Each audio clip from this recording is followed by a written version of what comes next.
میرے محترم دوستو، بزرگ عزیزو، سب سے اہم سوال اس پورے مجمع سے ہے، اور یہ اہم سوال پوری دنیا میں بسنے والے ہر مسلمان سے ہے کہ مسلمان کو اپنے دین پر استقامت کیوں نہیں ہے؟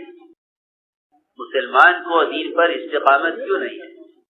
کہیں اس کے دین میں قانون رکاوٹ، کہیں اس کے دین میں اس کا معاش، اس کے کمائی کے اسباب رکاوٹ۔ لوگ معاملات کا دین اسے چھوڑتے ہیں کہ معاش اور معاملات کے اسباب حلال پر چلنے کی گنجائش اجازت نہیں دے رہے۔ قانون کے مقابلے میں مسلمان دین کو چھوڑتا ہے یہ کہہ کر کہ قانون ہے، ہم اس سے کیا کر سکتے ہیں۔ اپنی قوم، برادری، اپنی سوسائٹی، اپنا ماحول یہ رکاوٹ بنتا ہے دین پر چلنے میں۔ ایک سنت عادت سے لے کر عبادت تک اور فرائض تک مسلمان کے دین میں جتنی رکاوٹیں ہیں اور اس کو دین پر جو استقامت نہیں ہے، اس کی سب سے بنیادی وجہ یہ ہے۔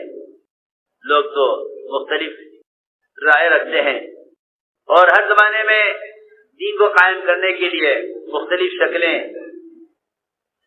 مختلف راستے سوچتے ہیں، اور صرف قرآن اور حدیث مسلمان کے دین پر جمنے کے لیے جو بنیادی سبب قرآن حدیث بتا رہے ہیں، اس کی طرف امت کی اجتماعی طور پر توجہ نہیں ہے۔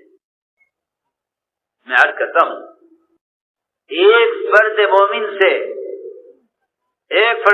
سے اگر دنیا کی بڑی سے بڑی طاقت ایک فرد مومن سے ٹکرایا کرتی تھی، تو اللہ رب العزت ایک فرد مومن کے مقابلے میں ساری بادشاہتوں کو، ساری طاقتوں کو اور ساری مادی قوتوں کو ایک مسلمان کے اپنے دین پر جمنے کے مقابلے میں مغلوب کر کے دکھلا دیتے۔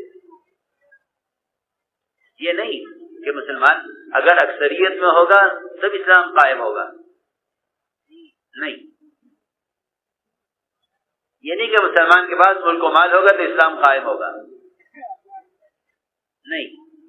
یہ بات نہیں ہے کہ اگر قانون موافق ہوگا تو مسلمان اسلام پر چل سکے گا، نہیں۔ یہ غلط خیال ہے۔ یہ بھی غلط خیال ہے کہ اگر حکام ہمارے اسلام اور ہمارے مذہب اور ہمارے طریقوں میں سے موافقت کر لیں تو پھر مسلمان اسلام پر، دین پر چل سکے گا، یہ بات ہی نہیں ہے۔ مجھے آپ سب سے اجتماعی طور پر یہ عرض کرنا ہے کہ اللہ تعالی کا ضابطہ یہ ہے اور اللہ کی ہمیشہ کی سنت یہ ہے جو قیامت تک بدلنے والی نہیں ہے کہ اللہ رب العزت مسلمان کو دین پر استقامت، اور اللہ تعالی ساری دنیا کے باطل کے مقابلے میں مسلمان کو اپنے دین پر چلنے کا کلی اختیار جو اللہ دیں گے، اور جو اللہ تعالی اس کی مدد اور نصرت کریں گے، قرآن حدیث اس کے شاہد ہیں کہ وہ ضابطہ اور وہ راستہ اور وہ بنیادی سبب صرف اور صرف دعوت اللہ ہے، صرف اور صرف دعوت اللہ ہے۔ قرآن نے شرط لگائی ہے، قرآن نے یہ شرط لگائی ہے، ان تنصروا اللہ ینصرکم، اگر تم اللہ کے دین کے مددگار ہو تو اللہ تمہاری مدد ہر ملک میں، ہر زمانے میں، ہر حال میں اور ہر رکاوٹ کے مقابلے میں اللہ تعالیٰ تمہاری مدد کریں گے، اور اس طرح نہیں کہ تمہاری مدد اسباب کے ذریعے کریں، بلکہ اللہ تعالیٰ تمہاری مدد کے لیے باطل کے مقابلے میں خود آئیں گے۔ شرط یہ ہے، ہمیں چاہیے کہ ہم صحابہ کرام کے اس زمانے میں خاص طور پر صحابہ کرام کے ان واقعات کو سنیں اور سنائیں اور امت کو کا بھلا ہوا سبق یاد دلائیں کہ جب یہ امت اجتماعی طور پر دین کی نصرت پر تھی، اس زمانے میں تو دین کی نصرت کا تصور لوگوں کے ذہنوں میں دین کے شعبوں پر مال خرچ کرنا رہ گیا ہے، حالانکہ دین کے شعبوں پر مال خرچ کرنا یہ مسلمان کی ضروریات کی مدد سے متعلق ہے۔ میری بات توجہ چاہتی ہے بہت، لوگ مال خرچ کر کے سمجھتے ہیں کہ ہم دین کی مدد کر رہے ہیں، حالانکہ دین وہ ایک ایسا ساری مخلوق سے مستغنی مذہب ہے جس کو کسی زمانے میں مال کی ضرورت نہیں پڑی۔ مال کی ضرورت پڑتی ہے ان مذاہب کے لیے جو مذاہب مردہ ہوتے ہیں، ان کو سہارے کی ضرورت ہوتی ہے۔ اسلام زندہ مذہب ہے، اس کو سہارے کی ضرورت نہیں ہے، نہ مال کے سہارے کی ضرورت ہے، نہ حکام کے سہارے کی ضرورت ہے، نہ مادی طاقتوں کے سہارے کی ضرورت ہے، یہ اس کو سہارے کی ضرورت نہیں ہے، بلکہ لوگوں کو اس کے سہارے کی ضرورت ہے۔ میں نے ایک بات عرض کی ہے کہ لوگ خیر کے کام میں مال خرچ کرنے کو دین کی نصرت سمجھتے ہیں۔ مالیاتا کا ملفوظ ہے کہ خیر کے کام میں مال خرچ کرنا، خیر کے کام میں مال خرچ کرنا یہ مسلمان کی مدد ہے، اسلام کی مدد نہیں ہے۔ یہ مدد مسلمان کی ہے، اسلام کی مدد نہیں ہے۔ اسلام کی مدد صرف یہ ہے، اور اسلام میں نصرت کا صرف تصور یہ ہے کہ تم اللہ کے بندوں کو دعوت دے کر اللہ کے فرائض کی طرف لاؤ۔ صرف نصرت، اسلام کی نصرت صرف یہ ہے، اور یہی وجہ ہے روایت کرتے ہیں ابو ہریرہ رضی اللہ تعالیٰ عنہ، ایک صحابی نے آ کر عرض کیا حضور اکرم صلی اللہ علیہ وسلم سے کہ یا رسول اللہ، اگر میں دعوت اللہ کے لیے اللہ کے راستے میں نہ نکل کر، بہت توجہ سے بات سننا، اگر میں دعوت اللہ کے لیے اللہ کے راستے میں نہ نکل کر کسی خیر کے کام میں یہ 6000 درہم یا دینار میں خیر کے کام میں خرچ کر دوں، تو کیا میرا یہ اللہ کے راستے میں نکل کر دعوت دینے کا بدل ہو جائے گا؟ یہ سوال اللہ تعالی صحابہ سے وہ سوال کروایا کرتے تھے جس سے امت کو دین اور دین کی دعوت سے متعلق امت کو صحیح رہبری ملے۔ یہ سوال کیا صحابی نے؟ آج کل میں عرض کرتا ہوں صراحتاً، آج کا خیال یہ ہے لوگوں کا کہ اللہ کے راستے میں خرچ کرنا صرف نقل حرکت پر خروج پر خرچ کرنا نہیں ہے، اللہ کے راستے سب اللہ کے راستے ہیں۔ حالانکہ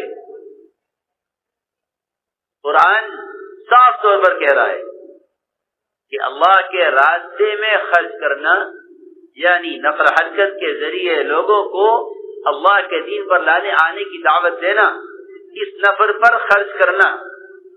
قرآن نے تو یہاں تک کہا ہے کہ اگر اللہ کے راستے میں پھرنے پر مال خرچ نہیں کر رہے ہو تو اپنے آپ کو ہلاکت میں ڈال رہے ہیں۔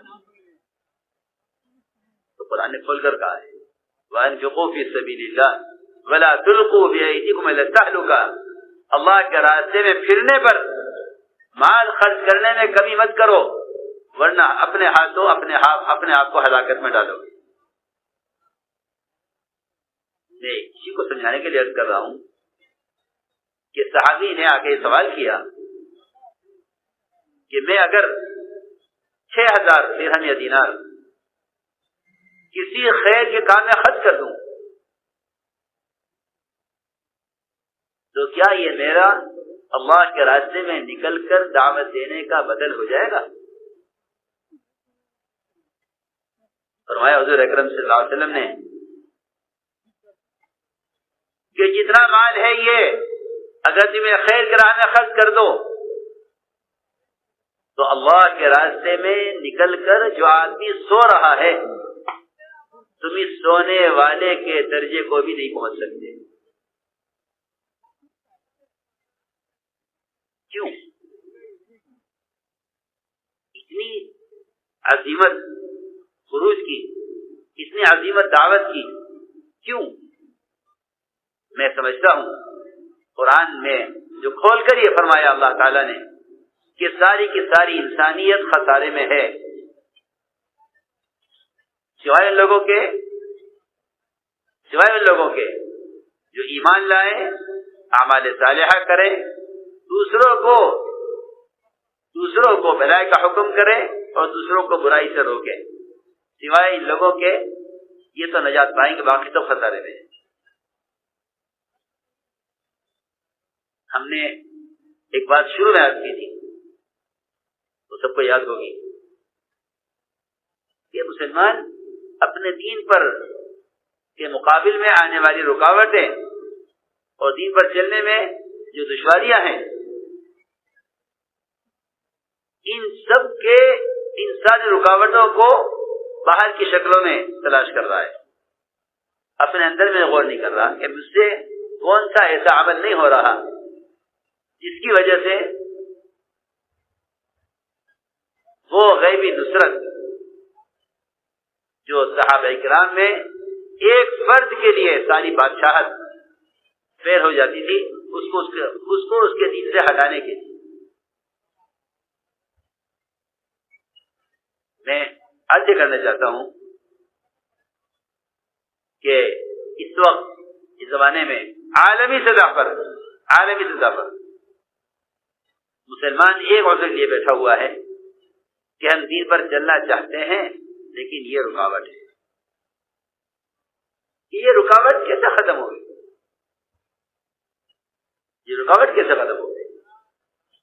اللہ تعالی نے اس رکاوٹ کے ختم کرنے کے لیے جو کام تمہیں دیا تھا وہ کام تم نے نہیں کیا، اس کام کو کام نہیں سمجھا.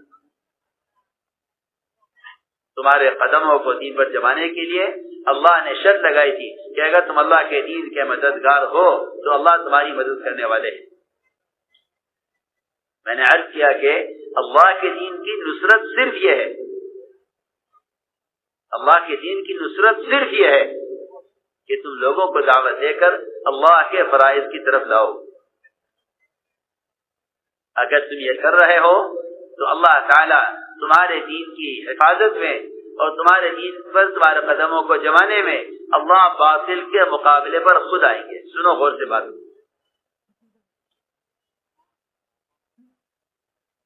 جب تک یہ امت دعوت کی نسبت پر نقل حرکت میں تھی اور خود جا کر دوسروں کو دعوت دینا اس امت کا فریضہ، اس امت کا وظیفہ بنا ہوا تھا،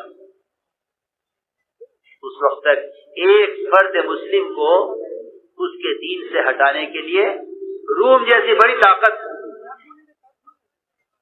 روم جیسی بڑی بادشاہت وہ فیل ہو گئی اور عاجز آ گئی کہ کیا کرے، اس ایک فرد کو اسلام سے کیسے ہٹائیں.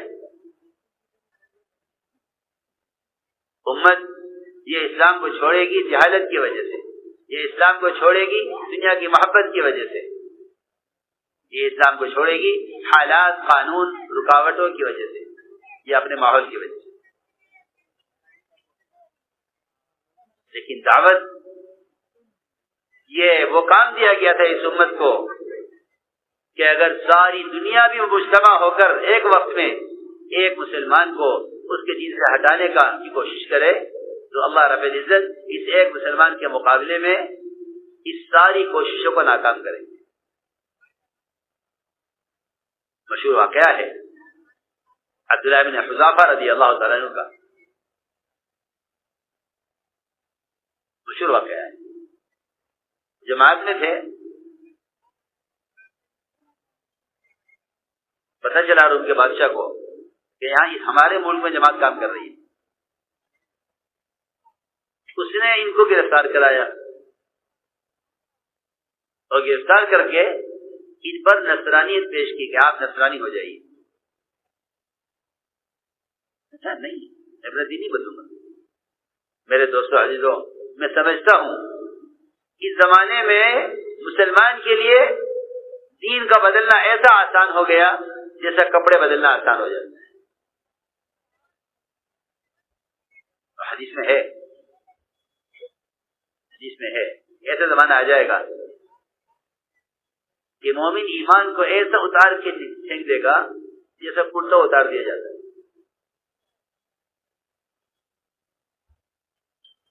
معمولی چیزوں کے لیے، معمولی چیزوں کے لیے. میں نہیں کہتا کہ آدمی دنیا کے لیے نعوذ باللہ کفر اختیار کر لے. معمولی سی تجارت میں حکم توڑنے کے لیے یہ تجارت ہو جائے، حکم ٹوٹ جائے. اسلام کا حکم توڑ دیا. اسلام پر جملے اس کو نہیں کہتے کہ آدمی قومیت کے اسلام پر قائم رہے اور حالات اس کے اسلام کے شعبوں کے احکام کو ختم کرا دے. یہ قومیت کا اسلام ہے، اطاعت کا اسلام نہیں ہے. یہ قومیت کا اسلام ہے، اطاعت کا اسلام یہ نہیں ہے. اطاعت کا اسلام یہ ہے کہ اسلام کے جس حکم کے خلاف کوئی رکاوٹ آئے، اللہ رب العزت اس کی مدد صرف اس پر کریں گے کہ یہ دوسروں کو اس اللہ کے اس حکم کی طرف دوسروں کو دعوت دے رہا ہو. سمجھتے تھے اسلام کے جن احکام کی طرف تم دوسروں کو بلاؤ گے، اسلام کے جن احکام کی طرف تم دوسروں کو بلاؤ گے، جب اس حکم کے خلاف باطل آئے گا تو اللہ باطل کے مقابلے پر آئے گا. یہ اصل بات ہے، یہ ہم سمجھانا چاہتے ہیں. چنانچہ عبداللہ بن حذافہ رضی اللہ تعالیٰ عنہ کو روم کے بادشاہ نے دعوت دی نصرانیت کی کہ آپ نصرانی ہو جائیے. میں نہیں، اپنا دین نہیں بدلوں گا، میں اپنا دین نہیں بدلوں گا. میں تو آپ سے خدا کی قسم کھا کر کہہ سکتا ہوں کہ صرف دعوت اللہ ہی، صرف دعوت اللہ یہی اپنے دین پر پختگی کا واحد سبب ہے. قرآن نے کھول کر کہا ہے کہ جو دعوت اور عمل کو جمع کریں گے ان کا دین سب سے اچھا، ان کا مذہب سب سے زیادہ پختہ ہوگا. تو قرآن کہہ رہا ہے جو اس سے اچھا مذہب، اس سے پختہ دین ہو کس کر سکتا ہے جو دوسروں کو دعوت دے کر عمل کی طرف لاتا ہو. ریکنسٹرکشن آف امہ dailymarkers.com. انہوں نے انکار کر دیا کہ نہیں میں دین نہیں بدلوں گا. اس نے کہا میں آپ کو آدھی بادشاہ دیتا ہوں، لیجیے. ذرا اندازہ کریں ہم اور آپ کتنے چھوٹے چھوٹے مسئلے ہوتے ہیں جن کے لیے مسلمان یہ سوچتا ہے کہ ایک سنت کے چھوڑ دینے سے کون سے اسلام ختم ہو جائے گا. ہاں اگر قانون یہ ہے تو ہمیں چھوڑ دینی چاہیے سنت. اسلام ایک ایسا مکمل اور جامع مذہب ہے کہ اس کے اگر ایک سنت کو بھی مسلمان یہ سوچ کر چھوڑ دے کہ اس پر عمل کرنا کوئی ضروری نہیں ہے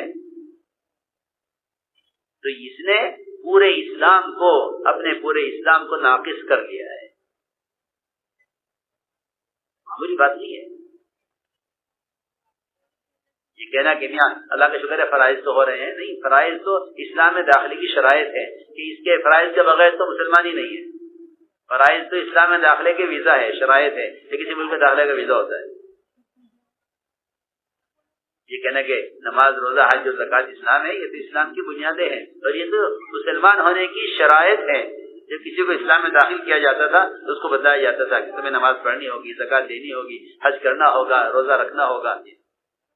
اسلام میں داخلے کی شرائط ہے جس کو لوگ کامل اسلام سمجھے ہوئے ہیں.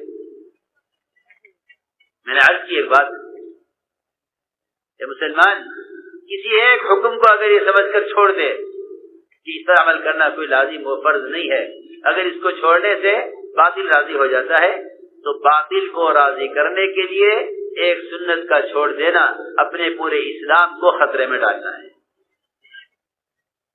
حضرت نے مثال دے کر فرمایا ایک مرتبہ فرمایا کہ لوہے نے